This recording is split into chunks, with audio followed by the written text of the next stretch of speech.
আসসালামু আলাইকুম ওরহমতুল্লাহি ওবারাকাতু। আশা করি আল্লাহর অশেষ রহমতে ও মেহেরবানিতে আপনারা সকলেই ভালো আছেন। আর আপনারা দেখছেন তাকওয়ার আলো। মাত্রই শ্বশুর বাড়িতে এসেছি, হঠাৎ করে মেসেঞ্জারে মেসেজ, দেখতে পাচ্ছি না। নতুন বউ, চারিদিকে মেহমান। নতুন বউ মোবাইল হাতে, ব্যাপারটা ভালো দেখায় না। তার উপর যার সাথে আমার বিয়ে হয়েছে, মানে আমার হাজবেন্ড, তিনি আমার পাশে নেই। একটু সুযোগ পেয়েছি, দেখে নিলাম মেসেজটা। তোমাকে খুব সুন্দর লাগছে, গাঢ় মেরুন রঙের শাড়িতে তো তোমাকে দারুণ লাগে। আমি তো অবাক, ইনি কিভাবে আমাকে দেখতে পেল। চারিদিকে দেখতে লাগলাম, না তেমন কাউকেই দেখতে পেলাম না। আমি মেসেজটা দেখে মোবাইল বন্ধ করে দিলাম, কোনো রিপ্লাই দেইনি। জিজ্ঞেস করার প্রয়োজনও মনে করিনি, কখনো দিইনি। বিয়েবাড়ির কোলাহল ভালো লাগছে না, অনেক ক্লান্ত। কখন একটু বিশ্রাম নিব সেই চিন্তায় বিভোর। হঠাৎ আবার মেসেজ। চেহারা এমন মলিন দেখাচ্ছে কেন? কি আশ্চর্য, ইনি কি আমার বরের পরিচিত কেউ? আমি আটকে উঠলাম। যদি বরের পরিচিত হয়, অনেক বড় ঝামেলায় পড়ে যাব। যখন যে পরিস্থিতি আসবে দেখা যাবে। শুধু শুধু ফালতু চিন্তা করে মেজাজ খারাপ করার কোনো মানেই হয় না। ফাইনালি সেই ক্ষণটা আসলো, সবাই আমাদের একা করে দিয়ে চলে গেল। ওহ হ্যাঁ, বলা হয়নি, আমার বরের নাম ইয়াসির। সে বলল, তুমি তো আধুনিক মানসিকতার মেয়ে, আমাকে বিয়ে করতে রাজি হলে কিভাবে? যদি একজন আধুনিক মানসিকতার স্মার্ট মেয়েকে বিয়ে করতে রাজি, অনেক বড় অসুবিধা হয়ে যাবে। যাক বাবা, আমি আমার বিয়ে করা বউকে ছুঁতেও পারবো না, এ কেমন শাস্তি? হ্যাঁ, ছুঁতে পারবেন না। আপনি ফ্লোরে ঘুমাবেন আর আমি খাটে। খবরদার, খাটে একদম আসবেন না। সকালে হালকা ঠান্ডা পড়ে তো, হেমন্তের লাস্টে ভালোই শীত পড়ে। কতদিন এভাবে ফ্লোরে ঘুমাতে হবে? কয়দিন পর ঠান্ডায় জমে যাব। এতক্ষণ কথা বলতেছি, কিন্তু একবারও ইয়াসিরের দিকে তাকাইনি। এমনকি লোকটা কেমন সেটাও জানি না। মনে হলো একটু দেখি সে দেখতে কেমন। পরিপূর্ণ দৃষ্টিতে তার দিকে তাকালাম। মন্দ নয়, চাপ দাড়ি, জোড়া ভ্রু, চওড়া বুক, উজ্জ্বল শ্যামলা বর্ণ, হাসিটাও চমৎকার। কিন্তু দাড়িটা না হলে খুবই ভালো লাগতো। আবার প্যান্টটাও পরেছে কেমন খ্যাতমার্কা টাকনুর উপর। সে আমার দিকে তাকানোর সাথে সাথে চোখ নামিয়ে ফেললাম। আমাকে তার দিকে তাকাতে দেখে বলল, ক্ষুধা পেয়েছে? সারাদিন মনে হয় রাগে কিছুই খাওনি। কিছু খাবে? একটু পরে অবশ্য রাতের খাবার খেতে নিচে নামতে হবে। না, আমি কিচ্ছু খাবো না, আমার ক্ষুধা নেই। আচ্ছা তাহলে আমি এশার নামাজটা পড়ে নিই, তুমিও কাপড় চেঞ্জ করে অজু করে আসো। আমি কাপড় চেঞ্জ করেছি, কিন্তু অজু করিনি, হাত মুখ ধুয়ে ফেলেছি। তারপর বিছানায় আধশোয়া হয়ে প্রিয় লেখকের বই পড়তে লাগলাম। মোবাইলটা এমন হয়ে গেছে যেন মোবাইল ছাড়া চলবেই না। রাতে ঘুমাতে যাওয়ার আগে একবার প্রিয় লেখকের আইডি থেকে ঘুরে আসি। সকালে ঘুম থেকে উঠেই মোবাইলটা হাতে নিই। যদিও বা তিনি ধর্মীয় গল্প লেখেন, আমি আধুনিক হলেও ওনার গল্পগুলো আমাকে বেশ টানে, বেশ ভালো লাগে। ওনার অসাধারণ আল্লাহ প্রদত্ত লিখনী। গল্প পড়া শেষ হতে না হতেই ইয়াসির, মানে আমার স্বামী, বলল, চলো ভাত খেয়ে আসি, মাঝরাতে ক্ষুধা লাগবে কিন্তু। না, আমি খাবো না, নিচেও যাব না। লুকিয়ে নিয়ে আসবো? না, নিয়েও আসতে হবে না, আমার হাত পা সবই আছে। ঠিক আছে তাহলে, আমি খেতে যাচ্ছি। আমি সেদিকে ভ্রুক্ষেপ না করে গল্প পড়ায় মনোযোগ দিলাম। তিনি এসে ফ্লোরে বিছানা করে ঘুমিয়ে পড়লেন। কেউ একবার ভাত খেতে ডাকতেও আসেনি। জানি না সে নিচে গিয়ে সবাইকে কি বলেছে। আমিও শুয়ে পড়লাম, কিন্তু ঘুম আসছে না। এত তাড়াতাড়ি কি ঘুম আসে? এইবারে মানুষগুলো কেমন জানি। 11টা বাজার আগেই পুরো বাড়ি মৃত্যুপুরীতে পরিণত।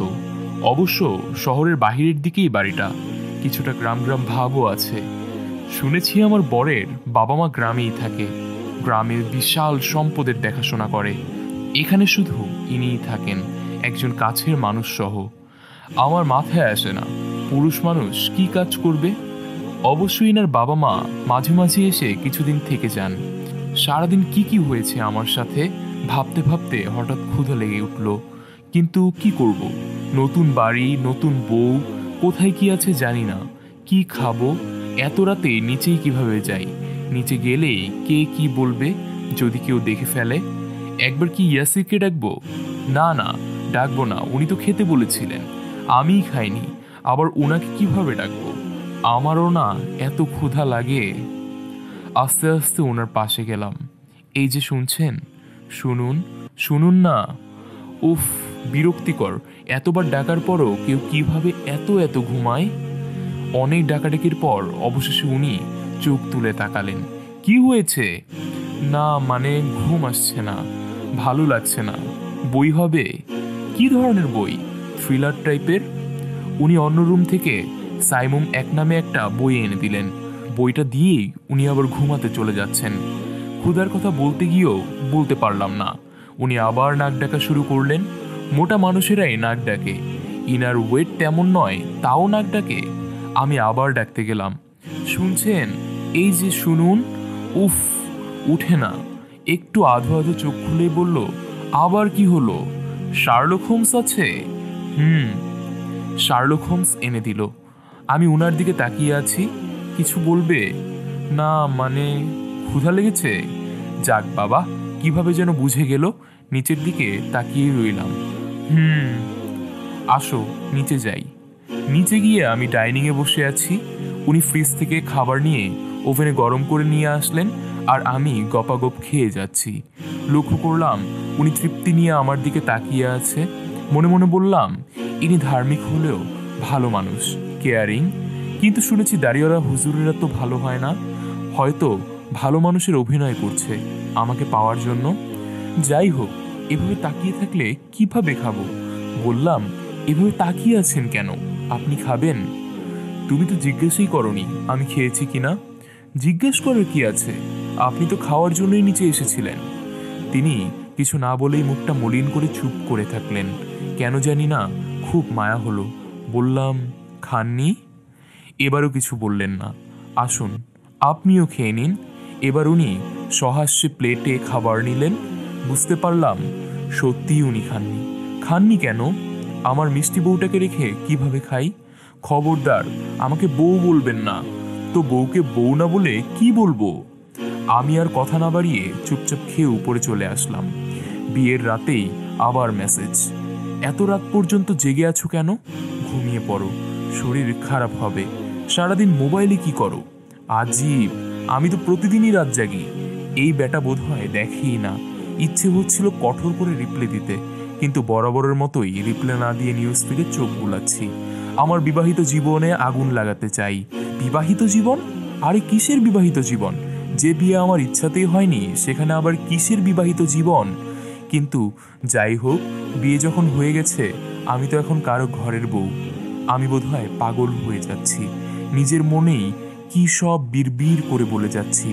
কিছুক্ষণ পর সে নিচ থেকে আসলো। বলল, তুমি এখনো মোবাইল হাতে বসে আছো? ঘুমিয়ে পড়োনি কেন? আমি ঘুমালেই আপনার কি, না ঘুমালেই বাকি? আজানের আর বেশি বাকি নেই। মা বাবা ফজরের আজানের সাথেই ঘুম থেকে উঠে যায়। তো উনারা উঠলে আমি কি করব? অন্তত মা বাবা যতদিন আছে প্লিজ ভোরে ওঠার চেষ্টা করো, ওনারা খুশি হবেন। বলেই পাশ ফিরে শুয়ে পড়ল। কিন্তু আমার তো এত ভোরে ওঠার অভ্যাস নেই, বরং সারা রাত জেগে ভোরবেলাতেই আমি ঘুমাই। কিন্তু আমার বরের আকুতি ভরা কথাটা কেন জানি মানতে ইচ্ছে হলো। ঘুমাতে চেষ্টা করলাম, কিন্তু কিছুতেই ঘুম আসছে না। ভোর রাতের দিকে ওয়াশরুম থেকে আসার সময় লক্ষ্য করলাম ইয়াসির হাত পা সব এক জায়গায় জড়সড় হয়ে শুয়ে আছে। বুঝতে পারলাম ঠান্ডা লাগছে। তার চেহারায় খুব মায়া। বেশ কিছুক্ষণ তার দিকে তাকিয়ে থাকলাম। মায়া হলো তাকে দেখে। বিছানায় চাদর ছিল, একটা চাদর নিয়ে তার গায়ের উপর জড়িয়ে দিলাম। আমি আবার এসে শুয়ে পড়েছি। ইয়াসিরকে নিয়ে ভাবতে ভাবতে কখন ঘুম চলে আসলো বুঝতেই পারিনি। জানালা দিয়ে আলো এসে ডাইরেক্ট আমার চোখে পড়লো। হঠাৎ ঘুম ভেঙে খুব বিরক্ত লাগলো। উফ, এই বাড়ির লোকগুলো জানালার পর্দাও টেনে দেয় না, কেমন জানি অদ্ভুত। আর বিছানার দিকে তাকাতেই লক্ষ্য করলাম সে নেই। এত ভোরে এখনো সূর্যও ওঠেনি, সে কোথায় গেল? তাকে না দেখে শোয়া থেকে উঠে গিয়ে দরজার দিকে এগুতেই উনি রুমে ঢুকলেন। মাথায় সাদা টুপি, শুভ্র পাঞ্জাবি। আহ, এত মায়া লাগছিল, এত নিষ্পাপ চেহারা। বুঝতে পারছি মসজিদে গেছে। তাও জিজ্ঞেস করলাম, কোথায় গিয়েছেন? কেন মসজিদে? আমাকে মিস করছিলে বুঝি? আসলে আমি এমনই, যে একবার আমার সাথে কথা বলবে সে আমাকে মিস করবেই। তুমি তো পুরো একটি রাত আমার সাথে একই রুমে ছিলে। নিজেকে কি মনে করে আল্লাহই জানে। নিজেকে নায়ক ভাবে, আর এই চেহারা আর দাড়ি নিয়ে নায়ক। হেসে দিলাম, বললাম, উফ, বাজে কথা বলবেন না, আপনাকে কেন মিস করব? বুঝতে পারছিলাম না কি করব। মিথ্যে কথা, তুমি আমাকেই খুঁজছিলে, এখনো ফ্রেশ হওনি, সুতরাং ওয়াশরুমে গিয়ে ফ্রেশ হবে আর কি। না না, ফ্রেশ হয়ে কি করব? ফ্রেশ হয়ে আমাকে নাস্তা খাইয়ে দিবে। কি কি বলেন এসব? আচ্ছা, আগে ফ্রেশ তো হয়ে নাও। ওয়াশরুম থেকে বের হয়ে লক্ষ্য করলাম মুনি নেই। আমি কি করব ভেবে রুমের দিকে যাচ্ছিলাম। আজ খুব করা লাল রঙের একটা শাড়ি পরেছি। নিচে গিয়ে দেখলাম সে সোফায় বসে আছে, শাশুড়ি মা কিচেনে। আমি তার সামনে গিয়ে বললাম, কিচেনে যাই? সে ফিক করে হেসে দিয়ে বলল, সেটাও আমার কাছে জিজ্ঞেস করতে হবে? দেখেছো, তুমি আমাকে ছাড়া থাকতে পারবে না। আসলে তুমি আমার সাথে কথা বলতে এসেছ না? না, আমি কোনো নিজেকে হিরো মনে করা শুরু করে দিবেন? তাও গিয়ে ওনার অপোজিট চেয়ারে বসলাম। ওনার দিকে না তাকিয়ে আবার মোবাইল হাতে নিলাম, আবার মেসেজ। কি খবর, কি করতেছো? আজ এর একটা বিহিত করেই ছাড়বো। এই পোলা আমার জ্বালাইয়া ছাড়লো। কিন্তু এটা পোলা কি মাইয়া কে জানে। নীলক্ষেত আইডির নাম। এর আগে যেটা ব্লক করেছি সেটা ছিল গৌধুলি লগন। এর আগেরটা ছিল শ্যামল ছায়া। ছেলেই হবে। কোনো মেয়ে কেন কোনো মেয়েকে এভাবে জ্বালাতন করবে? আবার ব্লক দিব, দেখি কয়টা আইডি খুলতে পারে। যতটা থেকেই মেসেজ দিবে সবগুলোকেই ব্লক করে দিব। ব্লক করার আগে আইডিটা থেকে ঘুরে আসলাম। কিছুক্ষণ আগে পোস্ট করেছে একটি স্ট্যাটাস দেখে চোখ আটকে গেল। লাল রং আমার খুব প্রিয় ছিল। আমি ছেলে হয়েও লাল পাঞ্জাবি পরতাম। সবসময় ভাবতাম আমার স্ত্রীকেও সবসময় লাল রঙের জামাই পরাবো, সেটা শাড়ি হোক বা 3 পিস। কিন্তু যখন থেকে জেনেছি আমার প্রিয় নবী সাল্লাল্লাহু আলাইহি সাল্লাম লাল রং অপছন্দ করতেন, তখন থেকে লাল জামা পরা ছেড়ে দিয়েছি।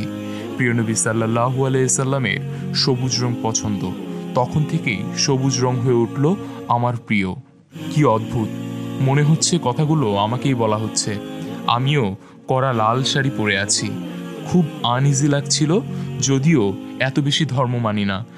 ডেইলি 3-4 ওয়াক্ত নামাজও ঠিকমতো পড়া হয় না, কিন্তু তাই বলে প্রিয় নবী সাল্লাল্লাহু আলাইহি সাল্লামকে মানি না তা তো নয়। নবীজির প্রতি একটা টান ফিল করি, হয়তো মুসলমান হিসেবেই এই আবেগ।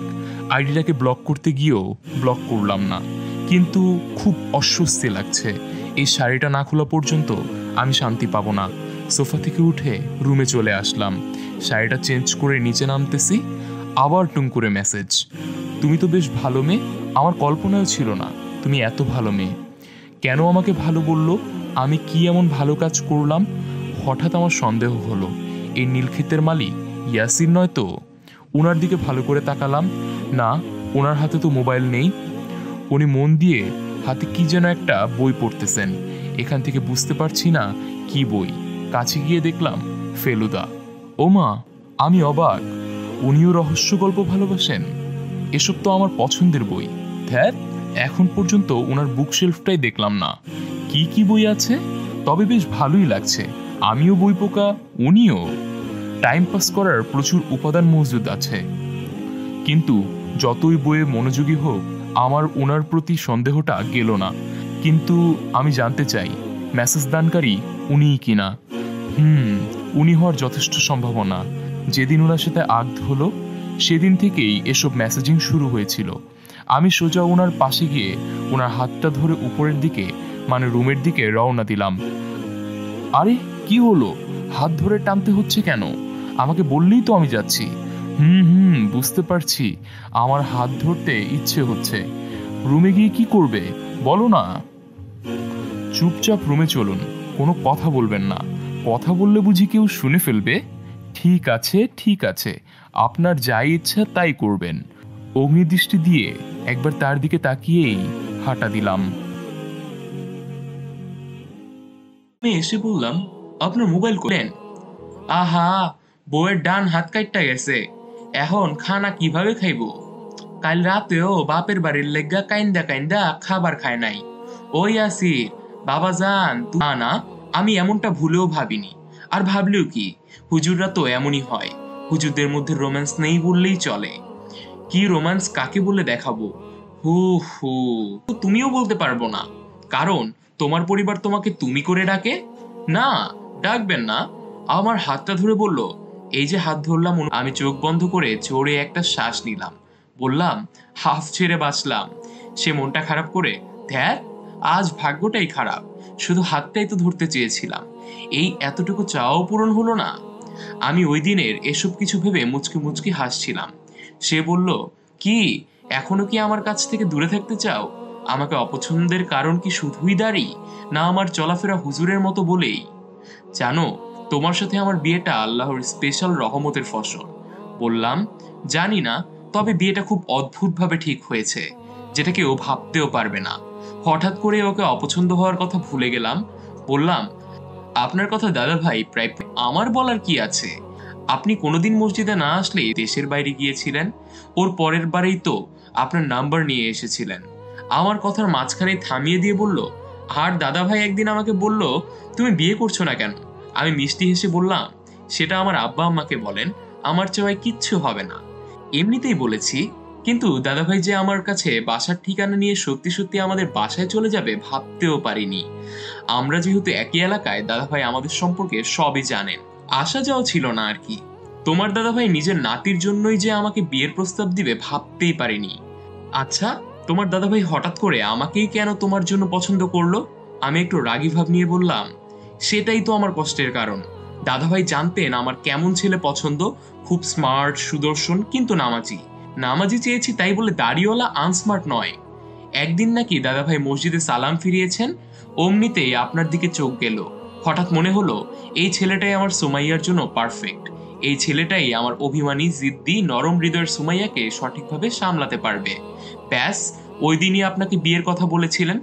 মনে মনে বললাম, কত যুদ্ধ করেছি বিয়েটা না করার জন্য, কিন্তু বাবা, তিনি তো দাদার উপর কথা বলবেন না। যখন একদমই রাজি হচ্ছিলাম না, দিন দুজনে বৃষ্টিতে ভিজে সারা রাস্তা হাঁচি শুরু হয়ে গেল। একটু পরপরই হাঁচি।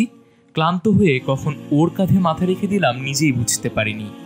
ইয়াসির এক হাত দিয়ে আমায় জড়িয়ে নিল। বাসায় আসার সাথে সাথে আম্মা বলে উঠলেন, আরে ভিজলি কেমনে তোরা? গাড়ি নিয়ে যাসনি কেন? এখন বউয়ের ঠান্ডা লাগবে তো। কি যে করিস, ফোন দিলি না কেন? গাড়ি পাঠাইয়া দিতাম।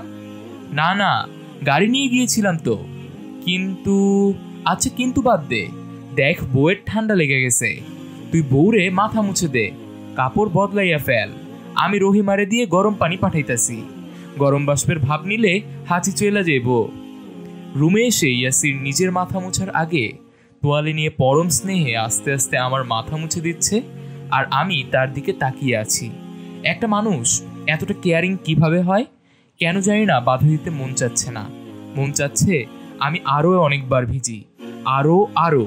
সে আমার চুল মুছে দিক আর আমি তার নিষ্পাপ দাড়িওয়ালা সুন্দর চেহারার দিকে তাকিয়ে থাকি, যতক্ষণ ইচ্ছা ততক্ষণ। সেও আমায় দেখুক, শুধু আমায়। অবশ্য সে তো শুধু আমায় দেখে, অন্য কোনো মেয়ের দিকে ফিরেও তাকায় না। কি অদ্ভুত লাগছিল, বাবার বাড়িতে নতুন জামাই গেছে, তাই সব কাজিন সিস্টাররা নতুন দুলাভাইয়ের সাথে দুষ্টামি করতে চলে আসলো, আর এই ইয়াসির তাদের দিকে একবারও ফিরেও তাকালো না। নিচের দিকে তাকিয়েই তারা যা জিজ্ঞাসা করে সব প্রশ্নের উত্তর দিয়ে যাচ্ছিল। শেষ পর্যন্ত তারা রাগ করেই চলে গেল। একসময় আমার কাজিন তাসনিকে খুব হিংসা করতাম। ক্লাসের, কলেজের সব ছেলেরা ওর জন্য পাগল ছিল, কিন্তু কেউ আমার দিকে ফিরেও তাকাতো না। এমনকি সবাই দুষ্টামি করত, সুমুর বিয়ের সময় তাসনিকে লুকিয়ে রাখিও, বরপক্ষ সুমুকে পছন্দ না করে আবার তাসনিকে পছন্দ করে চলে যাবে। মাঝে মাঝে আমার নিজেরও ভয় হতো, ইস, যদি আমার হাজবেন্ড তাসনির রূপের প্রেমে পড়ে যায়। কিন্তু এই ধার্মিক ইয়াসির তো তাদের দিকে একবারও ফিরেও তাকালো না। বেশ লাগছিল, আমার ইয়াসিরকে নিয়ে আমার কোনো চিন্তাই নেই। নিজে নিজেই লজ্জা পেয়ে গেলাম, ইনি আবার আমার হলো কখন? আমার ইয়াসির কথাটার মধ্যে খুব অধিকার, খুব ভালোবাসা, খুব বেশি মোহ, যা আমাকে লজ্জায় আচ্ছন্ন করে রাখছিল। অবশ্য দাদাভাই বলেছিলেন, সত্যিকারের দিনদার ছেলেরা যথেষ্ট রোমান্টিক হয়, কারণ তারা প্রিয় নবী সাল্লাল্লাহু আলাইহি সাল্লামের সুন্নাহর মতো নিজের বিবাহিত জীবনকে সাজায়। আর প্রিয় নবী সাল্লাল্লাহু আলাইহি সাল্লাম তার স্ত্রীদের কাহিনী পড়লে তো মনটা আনন্দেই ভরে ওঠে। তাদের জীবন কত রোম্যান্সে ভরপুর ছিল। হয়তো তাই। কিন্তু যাই হোক, আমি বুঝতে পারছি ধীরে ধীরে আমি ওনার ভালো মানসিকতার গভীর প্রেমে দেয়ানা হয়ে যাচ্ছি। সে বলল, কি ভাবছো? আমার কারণে তোমার এভাবে ঠান্ডা লেগে গেল। দুঃখিত, আসলে আমি বৃষ্টিতে ভিজতে ভালোবাসি। তুমিও সাথে আছো, সোনায় সোহাগা, তোমার সাথে বৃষ্টিতে ভিজার লোভ সামলাতে পারিনি, আমায় ক্ষমা করে। সেন্টেন্স শেষ করতে দিইনি, হাত দিয়ে তার মুখ চেপে ধরেছি। ক্ষমা চাইতে হবে না, আমিও বৃষ্টি ভালোবাসি। এই মুহূর্তগুলো আমার হৃদয়ের সিন্ধুকে চিরজীবন বন্দী থাকবে, যেন কখনো হারিয়ে না যায়। সে কেমন পরিতৃপ্তি নিয়ে আমার দিকে তাকিয়ে থাকলো, তার চেহারায় এক অন্যরকম শান্তি, হয়তো জয় করার। আমি লজ্জা পেয়ে আবার খাটে বসে পড়লাম। জমা করে রাখতে হবে না, এরকম মুহূর্ত আমাদের জীবনে আরো অনেক আসবে ইনশাআল্লাহ। বরং এর চেয়ে বেশি আনন্দের মুহূর্ত আসবে। রাখার জায়গা পাবে না, কিন্তু জায়গা করে নিব বলে দৌড়ে বেলকনিতে চলে গেলাম। এদিকে রহিমা বড় বাটিতে ভরে গরম পানি নিয়ে আসলো। ভাইজান, আম্মাই কইলো আপনারা দুইজনে এই বাটিতে মাথা তৈলা দিয়া গরম ভাপ নেন। ভাবিরও আপনার লগে একসাথে ভাত নিতে কইলো। ভাবিরে গিয়ে বলো, ভাইজান ভাবি শুনবার পাইছে, আপনি ডাইকা নিয়ে আসেন। আমি যাই, আম্মাই একলা কাজ তো, গরম বাষ্পের ভাপটা দাও, তাহলে হাঁচি চলে যাবে। কথাই বলতে পারছো না এই হাঁচির জন্য? দুইজন একসাথে এক বাটিতে এবং একই তোয়ালের নিচেও? না না, হবে না, আলাদা তোয়ালে নিয়ে করো, 100 বার হবে। বলে সে আমাকে নিয়ে তোয়ালের নিচে গরম ভাপ নিতে লেগে গেল। খুব বেশি ভালো লাগছিল, যদি যুগ যুগান্তর এভাবে কাটিয়ে দিতে পারতাম। বেশ লজ্জা পেয়ে গেলাম। সে ঔষধ নিয়ে এসে সালাম দিয়ে রুমে ঢুকলো। তার মধ্যে একটা জিনিস অবাক লাগে, সে বাসায় ঢুকে একবার সালাম দেয়, আমার রুমে এসে একবার সালাম দেয়। বাবার বাড়িতে যখন গিয়েছিলাম তখনও ছোট বড় সবাইকে সালাম দিচ্ছিল। অবশ্য আমার কিছুটা বিরক্তও লাগছিল। এমনকি আমার ছোট ভাই তালহা থেকে শুনলাম আজ পর্যন্ত তালহা নাকি ইয়াসিরকে আগে সালাম দিতে পারেনি। আজ মোট ভালো জিজ্ঞাসা করতে মন চাইল, আচ্ছা আপনি ছোট বড় সবাইকে সালাম কেন দেন? রুমে এসে আবার আমাকেও সালাম কেন দেন? জানো সুমু, তুমি যখন আমার প্রতি খুব বিরক্ত হতে, নিজেকে বুঝাতাম আমি ভালোবেসে তোমার মন জয় করব। তোমার ভালোবাসা পাওয়ার, সংসারে শান্তি আসার সর্বোত্তম পন্থা হলো সালাম। সালামের অর্থ জানো তো? এই যে এই শান্তি আসার জন্যই সালাম। আর প্রথমে সালাম প্রদানকারী অহংকার থেকে মুক্ত।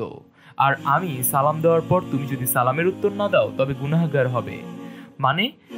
মানে সালামের উত্তর দেওয়া ওয়াজিব। সবচেয়ে গুরুত্বপূর্ণ, সালামের মাধ্যমে স্বামী স্ত্রীর ভালোবাসা বেড়ে যায়, যেমন আমাদের মধ্যে বেড়ে গেল। আর তাই এই সংসারে এত এত শান্তি। সে অবাক হয়ে আমার দিকে তাকিয়ে থাকলো, মিষ্টি মায়া ভরা হাসি দিয়ে বলল, আর তুমিও আমায় ভালোবেসে ফেলেছো? হ্যাঁ। আমি কিছুই না বলে আম্মার কাছে চলে গেলাম। আম্মাকে সালাম দিয়ে বললাম, আম্মা আজ আমি রান্না করি। আম্মা অবাক হয়ে বলল, না বউ, আর কয়দিন পরেই আমি চলে যাব, তখন আমার পোলার খেয়াল রেখো। আমি যতদিন থাকবো কিছু করতে হইব না। আমার বিশ্বাস তুমি ইয়াসিরের স্বচ্ছতায় রঙে রাঙিয়ে যাবে। কি পারবে তো মা? বলে হাত ধরে ফেললেন। মা, দোয়া করবেন। আমি জানতাম আল্লাহ আমার ইয়াসিরের জন্য যোগ্য জীবনসাথী দিবেন। এই যে সালামও শুরু কইরা দিছো। কিন্তু তোমার জ্বর আইতাছে। ইয়াসির এতক্ষণেও তোমার জ্বর বুঝতে পারেনি। যাও মা, তুমি উপরে চলে যাও। বলে আম্মা নিজেই আমাকে নিয়ে রুমে চলে আসলেন। বললেন, বাবজান, বউয়ের শরীরে জ্বর উঠছে, তুই বউরে নিচে পাঠাইলি কেন? কই দেখি বলে আমাকে বিছানায় শুইয়ে দিল। আমার নিচে চলে গেলেন। সেদিন একটু একটু করে জ্বর বেড়ে যাচ্ছিল। আমার ক্লান্তি, শরীরের অবস্থা, কি পরিমাণ জ্বর তা আমাকে বুঝিয়ে দিচ্ছিল। সেদিন রাতে, সুমু, এই সুমু, উঠো, খাবার খেতে উঠো। না, আমি খাবো না, আমার নিচে যেতে ইচ্ছে করছে না। নিচে যেতে হবে না, মা ভাত পাঠিয়ে দিয়েছেন। উঠে বসার পর একই প্লেটে দুইজনের জন্য খাবার নিয়ে ইয়াসির আমাকে খাইয়ে দিচ্ছিল, আর নিজেও খাচ্ছে। ইয়াসির, এক প্লেট নিয়েছেন কেন? দুইজনের জন্য 2 প্লেটেই নিতে পারতেন। এক প্লেটে খাবার খেলে স্বামী স্ত্রীর মধ্যে ভালোবাসা বেড়ে যায়। তুমি তো আমাকে ভালোবাসো না, তাই এই সুযোগে এক প্লেটে খাবার খেয়ে আমার প্রতি ভালোবাসা বাড়ে কিনা একটু চেষ্টায় আছি। আমি নিজে খাবো, আমাকে খাইয়ে দিতে হবে না। আমার লজ্জা লাগে তো, এত বড় মেয়েকে স্বামী খাবার খাইয়ে দিচ্ছে। চুপচাপ খেয়ে নাও, এত লজ্জা কিভাবে আসে? আমি খাচ্ছি আর ওর দিকে লুকিয়ে লুকিয়ে একটু একটু দেখতেছি। জীবনে সুখী হওয়ার জন্য স্মার্ট হ্যান্ডসাম দিয়ে কি করব? একজন দিনদার, এতটা কেয়ারিং, নিজের অনুপস্থিতিতে তাকে নিয়ে ভাবতে হয় না। সে যেখানেই যাক আমারই থাকবে, এমন একজন স্বামীই যথেষ্ট। এতটা কেয়ার আমি কখনো অন্য কারো থেকে দেখিনি। ওর হাতের প্রতিটি লোকমাতে যেন অমৃত। ছোটবেলায় এমনকি বড় হয়েও মা ভাত খাইয়ে দিলেও খুব মজা লাগতো, তাড়াতাড়ি খেয়েও নিতাম। ঠিক ইয়াসিরে খাইয়ে দেয়া খাবারেও তেমন একটা স্বাদ। খাওয়ার পর ইয়াসির যথারীতি ফ্লোরে বিছানা রেডি করছিলেন। আমার খুব ইচ্ছে হচ্ছে ইয়াসির খাটে ঘুমাবে। আর কতদিন নিজের ঘরে, নিজের রুমে, নিজের খাটটা অন্য কাউকে দিয়ে ফ্লোরে ঘুমাবে? তিনি এত ভালো কেন? কেন একটিবারও অধিকার নিয়ে বললেন না, এই খাট আমার আর স্ত্রীও আমার, আমি এখানেই ঘুমাবো, আমার স্ত্রীর সাথে, আমার স্ত্রীর পাশে। খুব অভিমান হচ্ছিল। কেন অধিকার দেখায় না? নিজের উপর রাগ হচ্ছে। আমি এত পাষাণ কেন? কেন ওনাকে এতদিন ফ্লোরে ঘুমাতে বাধ্য করেছি? ওনাকে খাটে ডাকতে লজ্জা হচ্ছিল। নিজের লজ্জাকে একপাশে রেখে বললাম, ফ্লোরে বিছানা করবেন না, এখানে ঘুমান আমার পাশে। না, ঘুমাবো না, ফ্লোরে ঘুমানোর অভ্যাস হয়ে গেছে বলে বিছানা ঠিক করতে লেগে গেল। বুঝতে পারলাম সাহেবের অভিমান হয়েছে। এই শুনুন, উপরে উঠে আসুন, নয়তো আমিও ফ্লোরে ঘুমাবো বলে দিলাম। ওহ, জানি তো খাটে আসবেন না, কারণ আমি ফ্লোরে ঘুমালেই তো আপনি খুশি। প্লিজ খাটে চলে আসুন, আমার ভয় করছে, আমার জ্বর বেড়ে যাবে। বলছি তো ফ্লোরে ঘুমাতে খুব মজা। তাহলে আমিও আসতেছি বলে উঠে দাঁড়ালাম। এই খবরদার, এখানে আসবে না বলে আমাকে শুইয়ে দিল, আর নিজে মশারি ঠিক করে বিছানা ঠিক করে নিরাপদ দূরত্বে শুয়ে পড়ল। একটা পুরুষ, একজন স্বামী এতটা ধৈর্যশীল কিভাবে হয়? আর পারছি না, বলেই দিলাম, ইয়াসির আপনি এত ভালো কেন? আমি ভালো নই, অতটা প্রশংসা করো না। যেটা সত্যি সেটাই তো বললাম। আপনি ভালো ভালো ভালো, এত ভাব দেখানোর কি দরকার? নিজে ভালো সেটা মেনে নিন। ভাব দেখাচ্ছি না। আবু বকর রাদিয়াল্লাহু তাআলা আনহু বর্ণনা করেন, তিনি বলেন, নবী সাল্লাল্লাহু আলাইহি সাল্লামের সামনে এক ব্যক্তি অপর ব্যক্তির প্রশংসা করলো। তখন রাসূল সাল্লাল্লাহু আলাইহি সাল্লাম বললেন, তোমার জন্য আফসোস, তুমি তো তোমার সাথীর গর্দান কেটে ফেললে, তুমি তো তোমার সাথীর গর্দান কেটে ফেললে। তিনি একথা কয়েকবার বললেন। অতঃপর তিনি বললেন, তোমাদের কেউ যদি তার ভাইয়ের প্রশংসা করতেই চায়, তাহলে তার বলা উচিত, অমুককে আমি এরূপ মনে করি, তবে আল্লাহই তার সম্পর্কে অধিক জানেন। আর আল্লাহর প্রতি সোপর্দ না করে আমি কারো সাফাই পেশ করি না। তার সম্পর্কে ভালো কিছু জানা থাকলে বলবে, আমি তাকে এরূপ এরূপ মনে করি। সহিহ বুখারী, হাদিস নং 2662। আচ্ছা, বুঝলাম, ঠিক আছে, আপনি ভালো নয়। সেদিন রাতে খুব বেশি জ্বর উঠেছিল। এই জ্বর টানা 4 দিন ছিল। এই ইনি আমার ইয়াসির সেদিন থেকে সারা রাত জেগে মাথায় জলপট্টি দেয়া, গা মুছে দেয়া, মাথায় পানি দেয়া, খাবার খাইয়ে দেয়া, সবই করেছেন।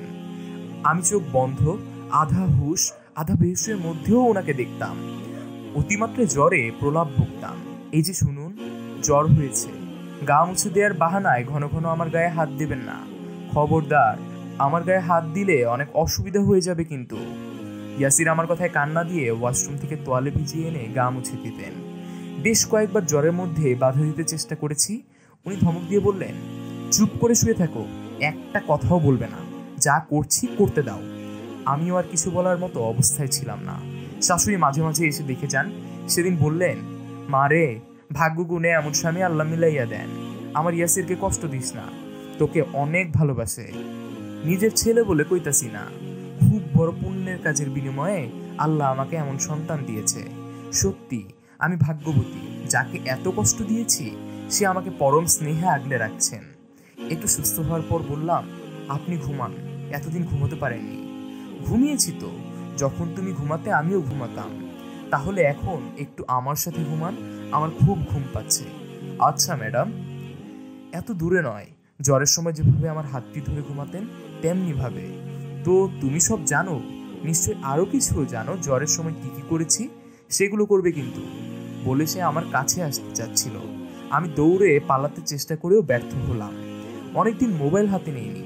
ফেসবুক লগ ইন করতেই এক গাদা মেসেজ, প্রতিদিন একটা, তুমি তাড়াতাড়ি ফিরে এসো, তোমায় না দেখলে আমার ভালো লাগে না। তোমার ওই নিষ্পাপ চোখের দিকে শুধু তাকিয়ে থাকতে ইচ্ছা করে। তুমি জানো না তোমাকে কতটা ভালোবেসে ফেলেছি। প্লিজ এভাবে চুপ করে থেকো না, সহ্য করতে পারি না, তোমায় খুব বেশি মিস করছি। প্লিজ তাড়াতাড়ি ফিরে এসো। মোবাইল খোলার সাথে সাথে আলহামদুলিল্লাহ, এই এতগুলো মেসেজ, আমি 200% নিশ্চিত ইনি ইয়াসিরই। কিন্তু আমি তাকে কিভাবে জিজ্ঞেস করি? কোনো একটা উপায় তো বের করতেই হবে। সেদিন দুপুরে আমার রুমে খাবার পাঠিয়ে দিলেন। ইয়াসিরকে বললাম, আসুন একসাথে খেয়ে নিই। না, আমি খাবো না, খিদে নেই। খিদে নেই মানে? আমি জানি তো, এতদিন ভালো করে খাবার খাননি। আম্মা আমাকে সব বলেছেন। আমিও আবছা আবছা দেখেছি আম্মাকে জড়িয়ে ধরে কে যেন বলছিল, মা, আমার সুমু বিছানায় চোখ বন্ধ করে পড়ে আছে, আর আমি কিভাবে খাবো? আমার গলা দিয়ে খাবার নামবে না। ও উঠুক, আমার সাথে ঝগড়া করুক, অভিমান করুক, তারপরে আমি শান্তি পাবো। ওকে এমন চুপচাপ সহ্য করতে পারি না। সে অবাক হয়ে আমার দিকে তাকিয়ে থাকলো। এত অবাক হতে হবে না, আমি তো বেহুশ ছিলাম না। আসেন একসাথে খেয়ে নেই। আম্মা বলেছেন কাল চলে যাবেন। আম্মার হাতের খাবার অনেকদিন পাবেন না কিন্তু। খাবো না? কেউ কি আমায় যত্ন করে খাইয়ে দিচ্ছে? ওহ আচ্ছা, এই কথা। লজ্জা পাচ্ছি খুব, কিন্তু তাও খাইয়ে দিচ্ছি। এই মুহূর্তগুলো আমার জীবনে বারবার আসুক। আমি খাইয়ে দিচ্ছি, আর সে অপলোক নয়নে আমার দিকে চেয়ে আছে। এভাবে কি দেখছো? আমার লজ্জা হচ্ছে না বুঝি? চোখ নামাও, নয়তো খাইয়ে দিব না। আমার বউকে দিচ্ছি, দেখেই থাকবো যুগ যুগান্তর। এত মিষ্টি বউকে না দেখে থাকতে পারছি? বলো প্লিজ, চোখ নামিয়ে ফেলুন। আমার ভীষণ লজ্জা হচ্ছে। না, এভাবে তাকিয়ে থাকবেন না। তাকাবো তাকাবো, হাজারবার তাকাবো। এতদিন পর নারী থেকে নিজের দৃষ্টিকে সংযত করেছি, শুধু নিজের বউয়ের সৌন্দর্য অবলোকন করব বলে। এত সুন্দর বউ আর কি লাগে? স্বামীর মুখে নিজের প্রশংসা কার না ভালো লাগে? বেশ ভালো লাগছিল, যদিও আমি জানি আমি সুন্দরী নই, শুধু ইয়াসিরের চোখেই আমি সুন্দর। আজ পর্যন্ত কোনো প্রেমপত্র পাইনি। আমাকে চুপ থাকতে দেখে সে তার 2 হাত দিয়ে আমাকে ধরে, আমার চোখের দিকে পরিপূর্ণ দৃষ্টি দিয়ে তাকিয়ে বলে, জানো সুমু, যেদিন তোমায় প্রথম দেখি জানি না আমার মধ্যে কি হয়েছিল। কিছুক্ষণ নিজের ভেতরে হারিয়ে গিয়েছিলাম। শুধু মনে হচ্ছিল এর জন্যই আমি জন্ম জনান্তর অপেক্ষা করেছি। সেদিনই তোমাকে ভালোবেসে ফেলেছি, কিন্তু তোমার অস্থির মলিন মুখের দিকে তাকিয়ে খুব ভয় হচ্ছিল। বারবার মনে হচ্ছিল তুমি বিয়েতে রাজি নয়। আমি আল্লাহকে বারবার বলেছি, হে আল্লাহ, এই মেয়েটি যদি আমার আর আমার পরিবারের দুনিয়া ও আখিরাতের জন্য মঙ্গলের হয়, তাহলে তাকে আমার জন্য নির্ধারণ করে দাও। ব্যাস, কিভাবে যেন বিয়েটা হয়ে গেল। আমি লজ্জায় তার দিকে তাকাতে পারছিলাম না, চোখ নামিয়ে নিয়েছি। কিন্তু তার শেষের কথাটা বলতে গিয়ে এতটাই আবেগময় হয়ে গিয়েছিল, আমার খুব ইচ্ছে হচ্ছিল বলতে, আমি তোমাকে ভালোবেসে ফেলেছি প্রচণ্ড। আমি কিছুই বলিনি, শুধু তার বাদামি চোখের গভীরতায় হারিয়ে গিয়েছিলাম। আমি মেসেজের রহস্য উদ্ধার না করা পর্যন্ত নিজের ভালোবাসা প্রকাশ করতে চাই না, অন্তত নিজের মুখে নয়। সে কি বুঝে না আমিও তাকে ভালোবাসতে শুরু করেছি? এসব ভাবতে ভাবতে কতক্ষণ এভাবে দুইজনের দিকে তাকিয়ে গভীর থেকে গভীরে হারিয়ে গিয়েছিলাম জানি না। আম্মার ডাকে সম্মিত ফিরে পেলাম। কিরে বাপজান, তোরা এখনো ভাত খাসনি? এদিকে বউয়ের বাপমাই কল দিয়া কইল সবাইরে নিয়া বউয়ের বাবার বাড়িতে দাওয়াতে যাইতে। উঠ, তাড়াতাড়ি রেডি হয়ে নে। কেন মা, কয়দিন আগেই তো গেলাম, আবার কেন? বেআইন কইল আমরাও দেশের বাড়ি চইলা যাইব, আবার কখন দেখা হইব তার কোনো ঠিক নাই। বেআইনের নিয়া একসাথে একবেলা খাইতে পারলে ভালো লাগিত। আচ্ছা ঠিক আছে মা, তুমি যাও, আমরা রেডি হয়ে নিচ্ছি। আম্মা যাওয়ার সময় আমার হাতের দিকে তাকিয়ে মুচকি মুচকি হেসে চলে গেলেন। আমি ভীষণ লজ্জা পেয়ে গেলাম। হয়তো বুঝতে পেরেছেন আমি ওনার ছেলেকে খাইয়ে দিচ্ছিলাম। হয়তো উনি কিছুটা আনইজি ফিল করেছেন, যদিও এই বাড়ির কাউকে আদরের বরখেলাপ করতে দেখিনি, এমনকি রহিমাও। অন্যের রুমে আসার আগে দূর থেকে গলা ঝাড়া দিয়ে খবর দেন যে উনি এদিকে আসতেছেন। রুমের দরজায় নক করেন। হয়তো আম্মাও আসার সংকেত দিয়েছিলেন, কিন্তু আমরা দুইজনের ভালোবাসার মাদকতায় এতটাই মত্ত ছিলাম আম্মার কাশি শুনতেই পাইনি। আলমারির দিকে তাকিয়ে ভাবছিলাম কি পরবো, শাড়ি না 3 পিস। যেন আমার মনের কথা বুঝে ইয়াসির বললেন, শাড়ি পরো, শাড়িতে তোমায় দারুণ লাগবে। কিছুটা লাজুক হাসি দিয়ে আবার আলমারির প্রতিটি শাড়ি চুলচেরা বিশ্লেষণে লেগে গেলাম। কোন শাড়িটা পরবো, কোনটা পরলে আমাকে ভালো লাগবে, সে আরও বেশি ফিদা হয়ে যাবে। উফ, আমাদের মেয়েদের যত সমস্যা। কোথাও যেতে কি পরবো করতে করতেই ছেলেরা কয়েকবার রেডি হয়ে যেতে পারে। আবার সেই বলল নীল শাড়িটা পরো, বিয়ের 3য় দিন পরেছিলে, চোখ ফেরাতে পারেনি। ও তাই বুঝি, জানালা দিয়ে বারবার আমাকে দেখা হচ্ছিল, আরও দেখতে চেয়েছিলাম, কিন্তু কেউ তো বুঝেও না বুঝার ভান করে থাকে। আমাকে একটু প্রাণ ভরে দেখতেও দেয় না। ওই কাজল টানা চোখগুলো আমাকে পাগল করে দিচ্ছিল। আমি কোনো উত্তর না দিয়ে তার পছন্দের শাড়ি পরাতে মনোযোগ দিলাম, কিন্তু কিছুতেই শাড়ির কুচি ঠিক করতে পারছিলাম না। খুব বিরক্ত বোধ করছিলাম। তাকে বলিনি, কিন্তু তাও সে এসে এত সুন্দর করে আমার শাড়ির কুচি ঠিক করছিল, আমি অবাক না হয়ে পারিনি। শাড়ির কুচি ঠিক করতে করতে আমার দিকে তার তাকানো আমাকে পাগল করে দিচ্ছিল। একজন হুজুর এতটা পাগল প্রেমিক হয়, এতটা কেয়ারিং হয় জানা ছিল না। আমার এক দুঃসম্পর্কে কাজিনের স্বামী হুজুর। কথায় কথায় সে বলেছিল, প্রকৃত দিনদার হুজুরদের চেয়ে রোমান্টিক প্রেমিক কেউ হতে পারবে না, কারণ তারা প্রিয় নবী সাল্লাল্লাহু আলাইহি সাল্লামের সুন্নত মতে জীবন অতিবাহিত করে। আর প্রিয় নবী সাল্লাল্লাহু আলাইহি সাল্লাম এর চেয়ে রোমান্টিক স্বামী আর কেউ হতে পারবে না। তারা রোম্যান্স শুধু স্ত্রীর সাথে করে, তবে কারো সামনে নয়, নিজের বেডরুমে। তাই তোরা ভাবিস হুজুররা আনস্মার্ট ক্ষেত। সেদিন আপুর কথা বিশ্বাস করিনি বা বুঝতে পারিনি, কিন্তু আজ খুব ভালো করেই বুঝতে পারছি। শাড়ি পরার পর সে বোরখা বের করে সুন্দর করে পরিয়ে দিল।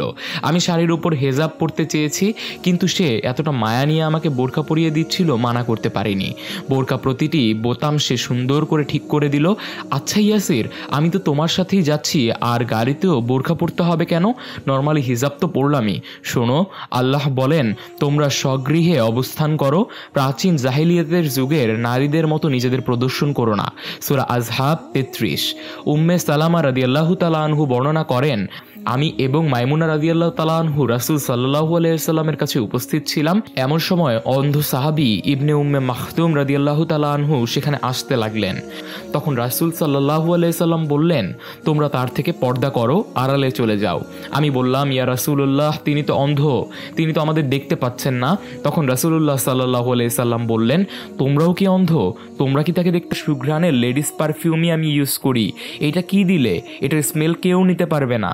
জানো সুমু, সুগন্ধি নারী পুরুষকে একে অপরের প্রতি আকর্ষণের এমন একটি মাধ্যম যা অনেক সময় প্রকৃত দিনদার ব্যক্তিকেও আকৃষ্ট করে। সুতরাং এ বিষয়ে কতটা সতর্ক থাকা দরকার তা একবার ভেবে দেখো প্লিজ। হাদিসে আছে রাসূল সাল্লাল্লাহু আলাইহি সাল্লাম বলেন, প্রত্যেক চোখ জিনা করে, আর কোনো নারী যদি সুগন্ধি ব্যবহার করে কোনো মজলিসের পাশ দিয়ে যায়, তাহলে সেও নজরের জিনা বা সরাসরি জিনার প্রতি প্রলুব্ধকারী হিসেবে গণ্য হবে। জামে তিরমিজি হাদিস 2786। কিছুটা ব্যঙ্গ করে বললাম, কিন্তু তুমি তো আমাকে সুগন্ধি লাগিয়ে দিলে। এটা এমন বডি স্প্রে যেটার ঘ্রাণ তুমি ছাড়া আর কেউ পাবে না, ইভেন আমিও পাচ্ছি না এত কাছে থেকেও। আর একটু কাছে গিয়ে দেখি পাই কি না বলে দুষ্টু হাসি দিয়ে আমাকে কাছে টেনে নিল।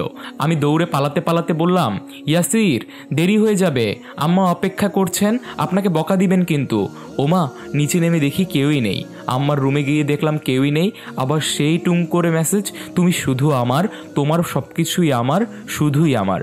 বিশ্বাস করো, আমি নিজেকেও তোমার জন্য পরিপূর্ণ পবিত্র রাখবো, চিরজীবন শুধু তোমার হয়েই থাকবো, শুধুই তোমার। এত আবেগ, এত ভালো লাগা, এত অধিকার মেসেজের প্রতিটি শব্দে শুধু ইয়াসির এমনভাবে বলতে পারে। আম্মার ফোন আসলো, বউ, আমরা আয়া পড়ছি, গাড়ি পৌঁছায় দিছি, তোমরা তাড়াতাড়ি আয়া পড়ো, বেআইন তুম গলিগা অপেক্ষা করতেছেন। আচ্ছা মা, আসছি। ইয়াসির, চলুন, আম্মারা সবাই চলে গেছেন। ভালোই তো হলো, গাড়ির সময়টাও আমরা নিজের মতো করেই পাবো। যা দুষ্টু, সবসময় দুষ্টামি ছাড়া আর কিছুই নেই। আছে তো বইয়ের প্রতি অফুরন্ত ভালোবাসা। সুমু, চলো না একটু দেরি করে যাই। না, একদম না, শুধু দুষ্টুমি করার বাহানা খোঁজে। না, দুষ্টুমি করার নয়, ভালোবাসার, বউকে বেশি বেশি ভালোবাসার, ভালোবাসে ভরিয়ে দেওয়ার বাহানা খুঁজি। হয়েছে, আর ভালোবাসতে হবে না, এখন চলুন। গাড়িতেও সারা পথ আমার হাতটা আলতো করে ধরে রেখেছিল। আমি ছাড়ানোর বৃথা চেষ্টা মোটেও করিনি। তার হাতের পরশ আমাকে প্রতিটি মুহূর্ত অন্যরকম ভালো লাগায়, ভালোবাসায় সিক্ত করেছিল। বাবার বাড়িতে পৌঁছতেই মা নানা রকমের খাবার দিয়ে আপ্যায়নে ব্যস্ত হয়ে পড়ল। ইয়াসিরের একটি জিনিস খুব বেশি ভালো লাগলো, সে মাকে বাবাকেও আমাদের সাথেই টেবিলে খাবারের জন্য বসিয়ে দিলেন। খুব যত্ন করে মা, বাবাকে, আমাকে, আম্মাকে সবাইকে খাবার সার্ভ করছিল। মনে হচ্ছে আমরা সবাই তার বাড়ির মেহমান। আর নিজে খাবার নিয়ে আমার পাশে বসে মুচকি হেসে আস্তে আস্তে বলল, আমার বউয়ের পাশের জায়গাটা শুধুই আমার, বলেই আমার হাতটা আলতো করে ধরল। আমি খুব লজ্জা পাচ্ছিলাম। যদি বাবা এদিকে দেখেন, এই পাগলটা এক টুকরো মাংস নিয়ে আস্তে আস্তে করে আমাকে খাইয়ে দিল। ইশারায় হা করতে বলার পরও যখন করিনি, গোমরা মুখ করে অন্যদিকে তাকিয়ে থাকলো। হা করার পর মিষ্টি করে হেসে দিল। আহ, খাতিলানা হাসি, এত মায়াবী হাসি হৃদয়ের ভেতরে ছেদ করে আসে, কলিজাটা ধক করে ওঠে। ওই হাসিতে জনম জনম হারিয়ে যেতে ইচ্ছা করে, আমাকে পাগল করে। সাধারণত স্বামীরা স্ত্রীদের মায়াবী হাসিতে পাগল হয়ে যায়, কিন্তু আমি ওর মায়াভরা মুখের অপরূপ হাসিতে পাগল হয়ে যাই। আমাদের বাসার সবাই যার যার গ্লাসে পানি খায়, সবার গ্লাসই আলাদা। মেহমানদের জন্য সবার টেবিলের সামনে আলাদা গ্লাস দেয়া হলো, কিন্তু লক্ষ্য করলাম ইয়াসির আমার গ্লাসে যে জায়গায় ঠোঁট লাগিয়ে পানি খেলাম, ঠিক সেই জায়গায় ঠোঁট লাগিয়ে পানি পান করলো। আমি খুব অবাক হলাম, জিজ্ঞেস না করে পারিনি।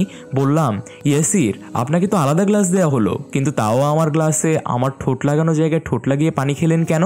খাবারগুলো খুব ঝাল, তাই মিষ্টি খেয়ে মুখের ঝাল দূর করার জন্য তোমার ঠোঁটের মিষ্টি ওইখানে লেগে আছে। আমি খুব লজ্জা পেলাম। দুষ্টুমি করবেন না প্লিজ, আমাদের বাসায় ঝাল খায় না, সুতরাং খাবার ঝাল হয়নি। বলুন না প্লিজ। পরে বলবো, এখন নয়।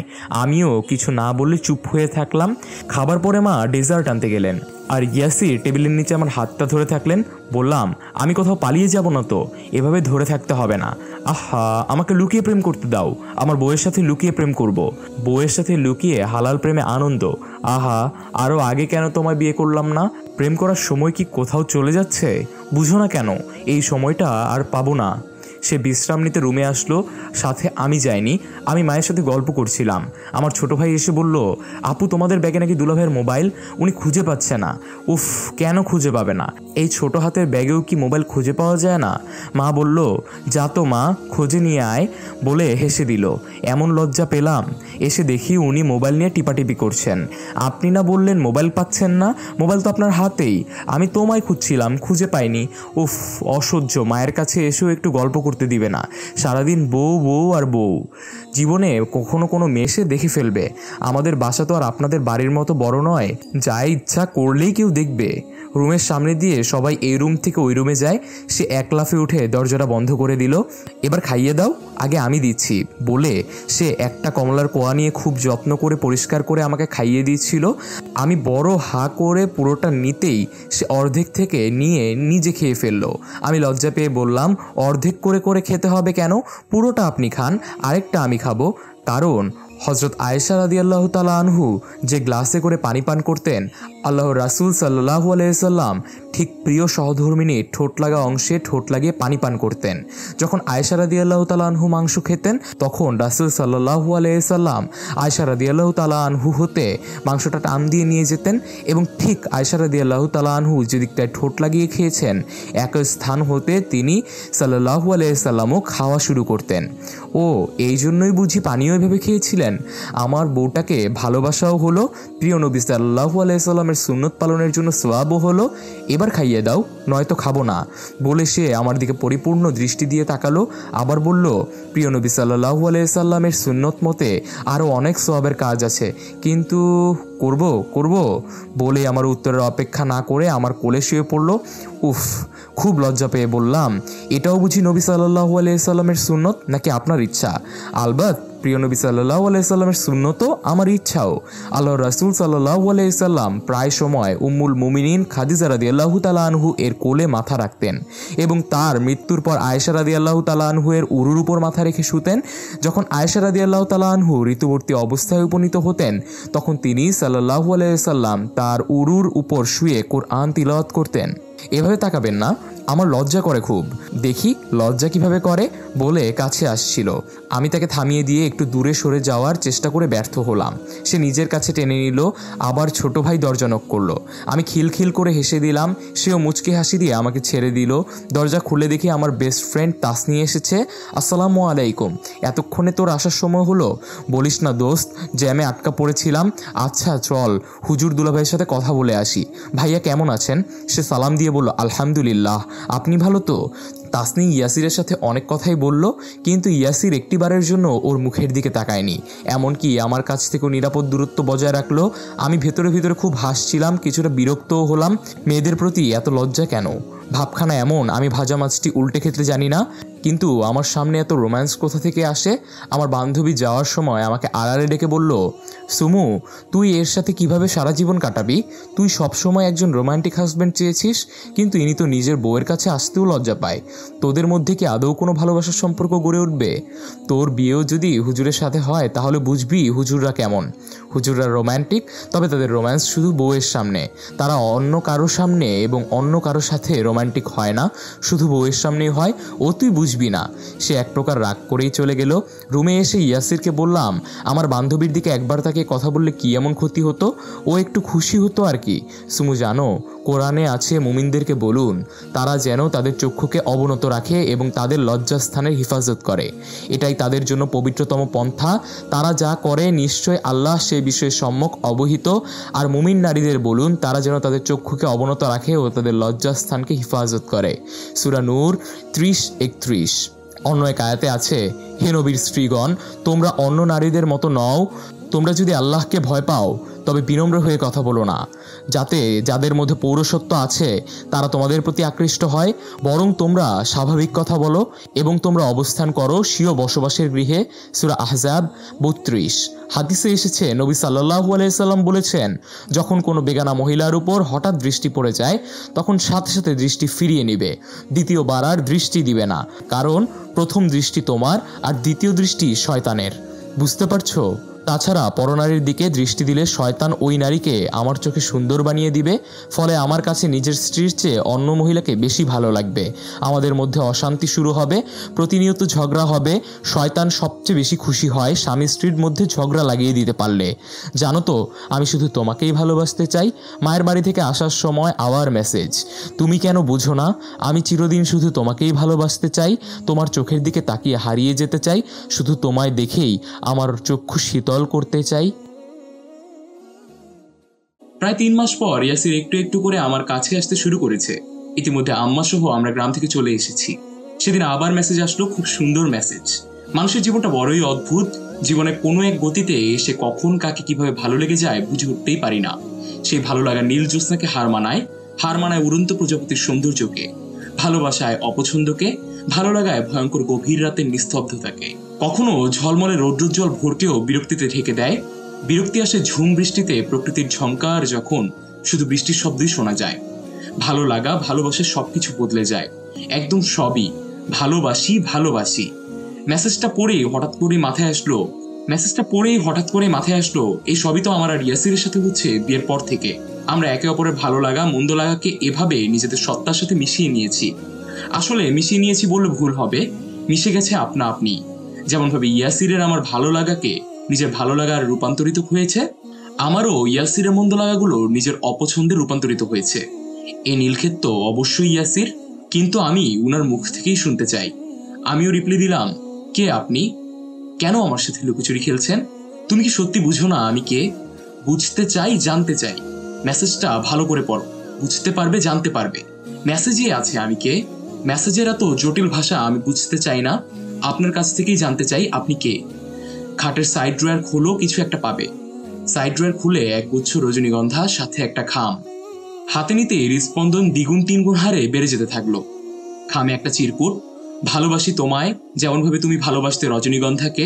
রজনীগন্ধার প্রতিটি স্টিক সুন্দর, যদি একগুচ্ছ একসাথে নেয়া এই সৌন্দর্য সবকিছুকেই হার মানায়।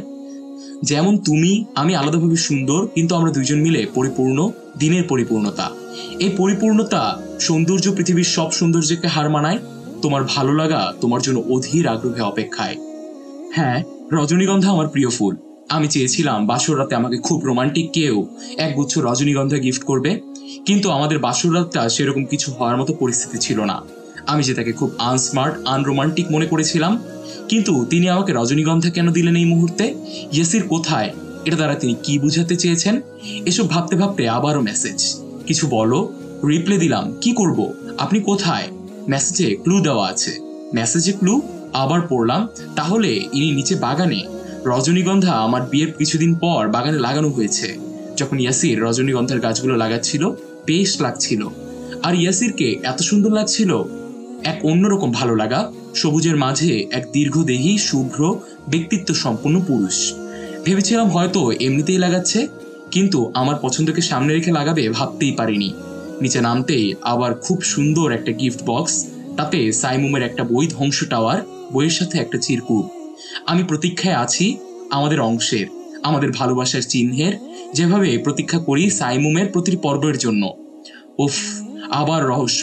যদিও আমি রহস্য উপন্যাস পড়তে প্রচন্ড ভালোবাসি, কিন্তু এই মুহূর্তে রহস্য ভালো লাগছে না মোটেও।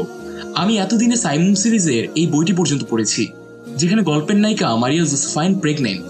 আমি মেসেজ দিলাম, কিন্তু আপনি কোথায়? উফ, তুমি মেসেজ পড়ো না। আবার ক্লু? এখানে তো আমি কোনো ক্লুই পাচ্ছি না। এখানে কি আবার বই কেন?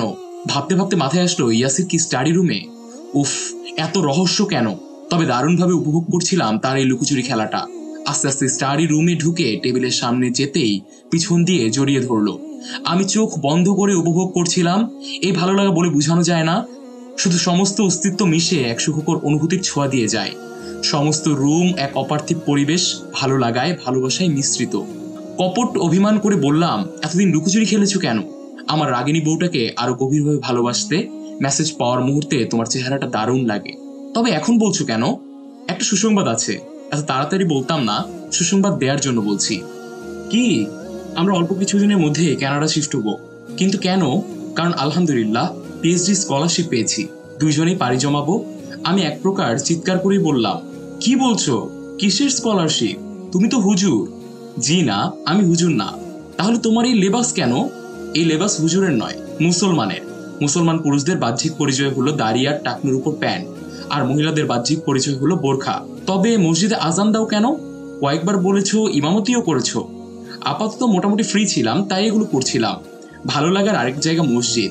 কিন্তু এতদিন বলনি কেন? কয়েকবার আনস্মার্ট হুজুর বলেও তিরস্কার করেছি। কিছু বলনি কেন? সারপ্রাইজ দিতে চেয়েছি। আর কত প্রশ্ন করবে? আমি কি একটু হাত পেতে পারি না? আমি পাথরের মতো হয়ে গিয়েছিলাম, তাকে অভিনন্দন জানানোর ভাষাও হারিয়ে ফেলেছিলাম। আপনি থেকে কখন তুমি করে বলেছি বুঝতেই পারিনি। কিভাবে কি হলো? আমি অধিক খুশিতে স্ট্রোক করব মনে হচ্ছিল। হুজুরা শুধু মাদ্রাসার শিক্ষক বা মুয়াজ্জিন হয় না, উচ্চ শিক্ষিতও হয়। উচ্চ শিক্ষিত হওয়া মানে নিজের ধর্ম, নিজেকে, স্রষ্টাকে ভুলে যাওয়া নয়, স্রষ্টাকে আরো ভালোভাবে জানা, উপলব্ধি করা। আমার ইয়াসির হুজুর নয়, একজন প্র্যাকটিসিং মুসলমান। আমি তাকে গভীর আবেগে জড়িয়ে ধরলাম, ঠিক যেখানে তার হৃদয়টা আছে সেখানে জায়গা করে নিলাম। আমি কি পেয়েছি? অবশেষে পিএইচডি হোল্ডার না হলেও আমার কোনো দুঃখ ছিল না। মনকে এভাবে বুঝাতে শিখে গেছি, আমার স্বামী যেমনই হোক তাতেই আমার মঙ্গল। অঢেল টাকা না থাকলেও আমার দুঃখ নেই। অঢেল সুখ দিতে জানে একজন হুজুর, অঢেল ভালোবাসায় ভরিয়ে দিতে জানে। যদি অঢেল ভালোবাসা নাও থাকে তাতেও আফসোস না করতেও শিখে গেছি। সর্বাবস্থায় আল্লাহর শুকুর করতে শিখে গেছি, কারণ দুনিয়ার অপূর্ণতাগুলো আখিরাতে পূরণ হবে জানি।